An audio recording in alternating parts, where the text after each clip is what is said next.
আমার কন্যা গতকালই কয়েক মাস এখানে থেকে তারপর পড়াশোনা করতে দিল্লি চলে গেল। অদ্ভুত লাগে, আজ থেকে 3 বছর আগেও যখন প্রথম দিল্লি গিয়েছিল গ্রাজুয়েশনের কোর্স শুরু করার জন্য, তখন ওকে আমরা সবাই মিলে সাবধান করেছিলাম ওখানে কিন্তু রাত্রিবেলা যেখানে সেখানে সিনেমা দেখতে চলে যাবে না, শহরটা কিন্তু দিল্লি, কলকাতা নয়। যাত্রার সঙ্গে ঘুরতে চলে যাবে না, শহরটা কিন্তু দিল্লি, কলকাতা নয়। যেখানে সেখানে আড্ডা মারতে মারতে দেরি করবে না, শহরটা দিল্লি, কলকাতা নয়। আমাকে এইবার আমার মেয়ে প্রশ্ন করেছে, তুমি এবার কি বলবে? আমি কোনো উত্তর দিতে পারি। অনেক মানুষ যাদের কোনোদিনও মেরুদণ্ড ছিল না, তাদের মেরুদণ্ড ফাইনালি দেখা যাচ্ছে বাইরে থেকে।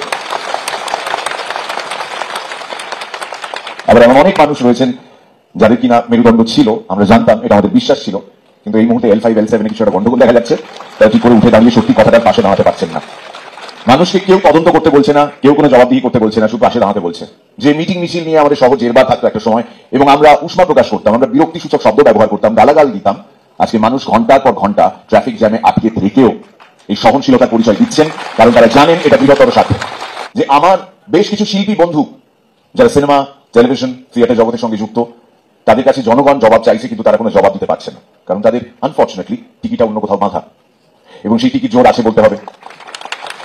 যেটা আনফর্চুনেটলি তারা বুঝতে পারছেন না, জনগণ কেন এই রোষ দেখাচ্ছেন তাদের প্রতি, তার কারণ খুব সিম্পল, তারা প্রত্যেকে নির্বাচিত জনপ্রতিনিধি, এবং মানুষের এই বিশ্বাস থেকেই মানুষ তাদের ভোট দিয়েছেন। They have been elected to the utmost seat in this country, which is the parliament, শুধুমাত্র এই কারণে যে মানুষের কোথাও একটা বিশ্বাস ছিল যে আমাদের সমস্যার কথা, আমাদের কষ্টের কথা, আমাদের দৈন্যতার কথা এই মানুষগুলো গিয়ে সেখানে বলবেন। কিন্তু আনফর্চুনেটলি ওই যে একটু আগে বললাম, টিকিটে বাঁধা রয়েছে, তো ছেড়ে দিন তাদেরকে। তাদেরকে ট্রোল করা থেকে মনের মধ্যে গেঁথে নিন একটা বিষয়, ট্রোল নয়, you have a role to play. You and I, we all have a role to play. তাদেরকে সামনে দেখলে থুতু ছেটাবেন তাদের মুখে। যাদের সত্যি কথা বলার দৃঢ়তা নেই, এই মনুষ্যত্ব বোধটা নেই, তারা কোনোভাবেও শিল্পী নন।